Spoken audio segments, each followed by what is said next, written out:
Your 9 to 5 isn't what's stopping your creative dreams from happening. I've been taking a moment to figure out exactly how I can balance my 9 to 5 with my creative dreams. And here's the truth that no one told me.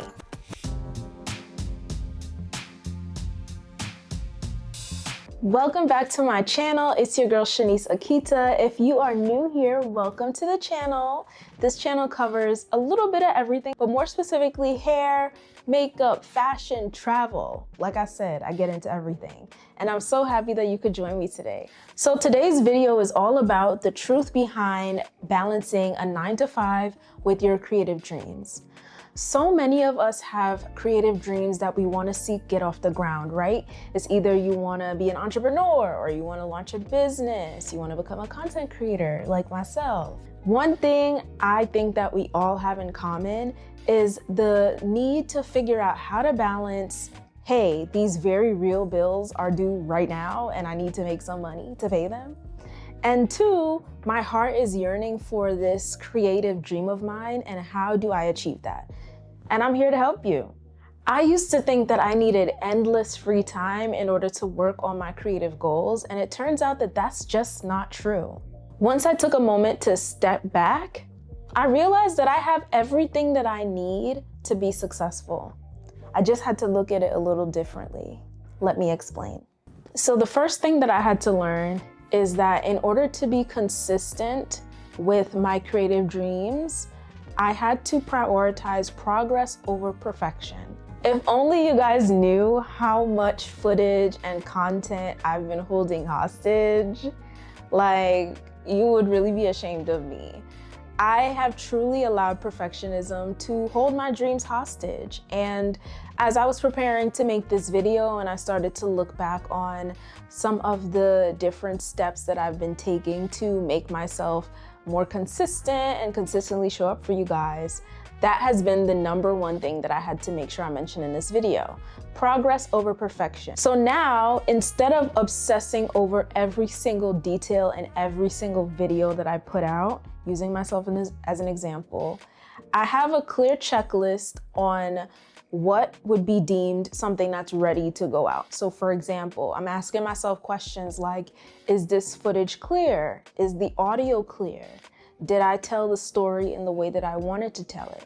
Is the story clear and could be easily understood by others? If the answer is yes to any of those questions, preferably all of those questions, then I hit yes and I publish. I don't give myself a second to ruminate over it, to think deeply. I just go. Once it passes my checklist, it's ready to go. So depending on what your creative dream is, whether it's to be a content creator or to launch a business or whatever it may be, try to think of how you can incorporate this tip into your own life. What are the steps that you need to take in order to create momentum for yourself, where you're actually making progress towards your dreams and not fixated on perfection? This step is all about creating that momentum to make sure that you're continuously working towards your goals. Because if we're not working toward the goal, then like, what's the point? Don't let perfectionism stop you from moving towards your goals. You make time for what's important to you.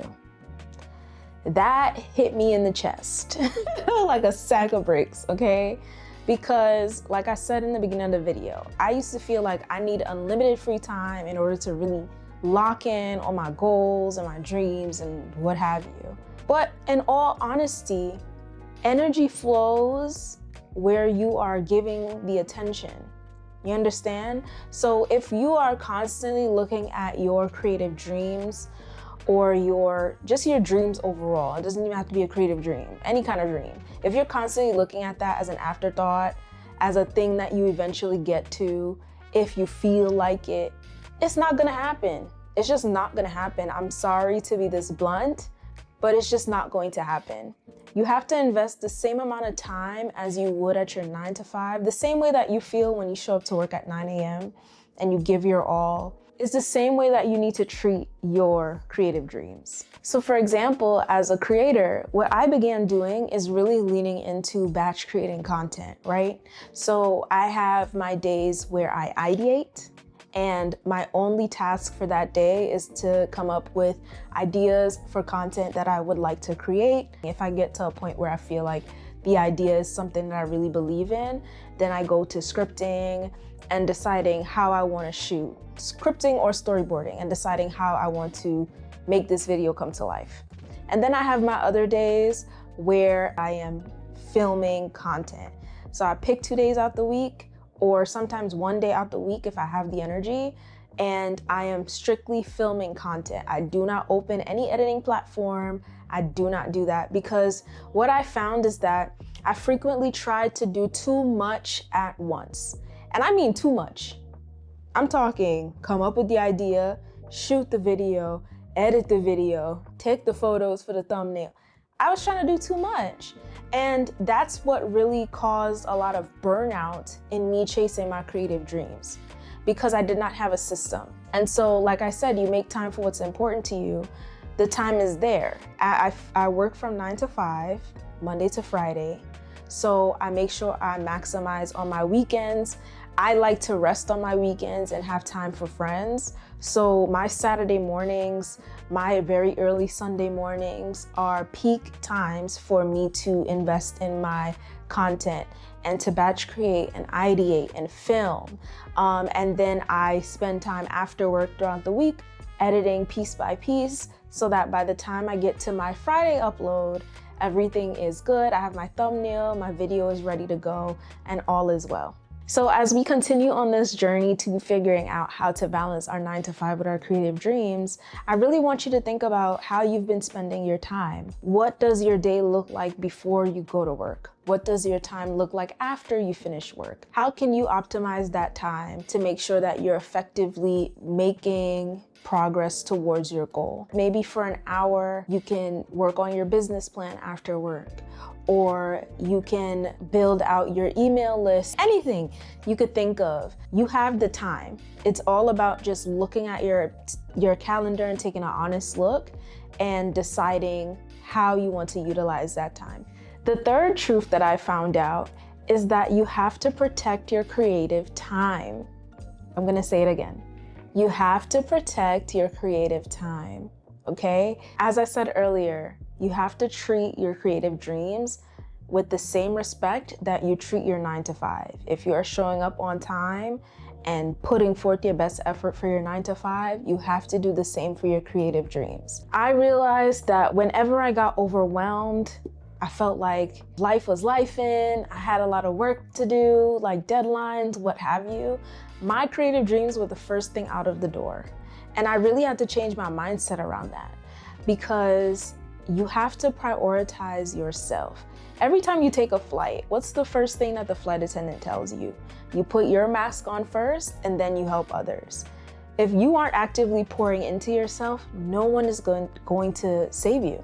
No one is there to help you chase your dreams. These are your dreams. You know what I'm saying? These are your dreams, and you have to treat them as such. And so even in moments where life gets to life in, you definitely want to set some limits and boundaries for yourself. So even if you had a jam-packed work day, I'm talking meetings from 9 to 2 and then another meeting from 3 to 5, and you're just drained, give yourself that 5 to 6 to, wind it down. And then from 6 o'clock, dive right into your creative dream. Do not push it for tomorrow. Do not delay it. Treat it with the same level of respect, and I guarantee you'll start seeing a lot of results. All right, so the last truth that I've discovered in balancing my 9 to 5 and my creative dreams is rest. Yeah, I know. It sounds like an obvious one, but it really isn't. And I know that we just spoke about a whole bunch of different ways for us to be productive and improve productivity when it comes to balancing our 9 to 5 with our creative dreams. But rest is, if not the most important part of this video. I know I said that about the last one, but this one is right, because the rest is what feeds all the other things that I mentioned in this video. Hustle culture will tell you, no, you gotta just keep grinding it out. It's only 24 hours in a day, no. I'm not subscribing to that. And I'm not gonna encourage you all to subscribe to that either. Burnout is real, y'all. Burnout is real. I have experienced it, and I do not want to experience it anymore. And so now I make it my job to rest. And I'm not just talking about sleep. I'm also talking about giving yourself a mental break. If you want to just sit in front of the couch, watch TV, giggle at a show, go hang out with your friends and have a good time. You want to read a book, go for a walk, whatever it is that allows you sufficient downtime is what I'm referring to. You don't have to work yourself to the point of exhaustion to prove that you're a hard worker. Plain and simple. You just don't, right? So now what I do is I schedule my rest, right? So I know that, like I said, on the weekends, I love to rest, right? So sometimes I switch around my filming schedule. If I get up Saturday morning, I'm just like, you know what, this week was a lot. I really just want this Saturday to myself to play video games, hang out with my dog, do whatever. Then that's exactly what I spend that Saturday doing. But then going back to my previous tip about protecting your creative time, I always make sure I reschedule. So if I push off my Saturday filming morning because I want to rest some more or sleep in a bit later, then I'm definitely going to do it on Sunday, or I'm going to choose another day that I'm going to get it done. And I'm going to hold myself to that because it's very important. But at the end of the day, we are still prioritizing that rest because, listen, I've experienced this myself. When you don't rest, your brain and your body as a whole will take it for you. And when you get to that point, you're not gonna like it. Trust me, I've been there. Trust me when I'm saying it. So prioritize the rest now, schedule it in. If you gotta be like, look, after 7 o'clock, don't call me. I'm gonna be chilling, with my glass of wine, watching Scandal reruns. Okay, I'm telling myself. But, take the time for yourself. It's very important. Balancing a 9 to 5 isn't about needing endless hours. It's all about making the hours that you have count. By focusing and following some of the tips that I was able to share today, I genuinely feel like you'll be able to start seeing a difference, and you'll feel a difference. You're gonna start working towards those goals, and your dreams will get closer and closer within reach. So please sound off in the comments below. Let me know what you think of this video. I would love to hear your thoughts. Have you been trying any of these things? Have you discovered any of these truths yourself as you've been on your journey to your creative dreams? Let's have a chat about it in the comments, and I will see you in the next one. Oh, actually, I won't see you in the next one if you don't subscribe. Make sure you hit that subscribe button and keep in contact with your girl. We are almost at 1,000 subscribers, y'all. So yes, please join my community. I love connecting with all of you, and I will see you in the next one. Bye.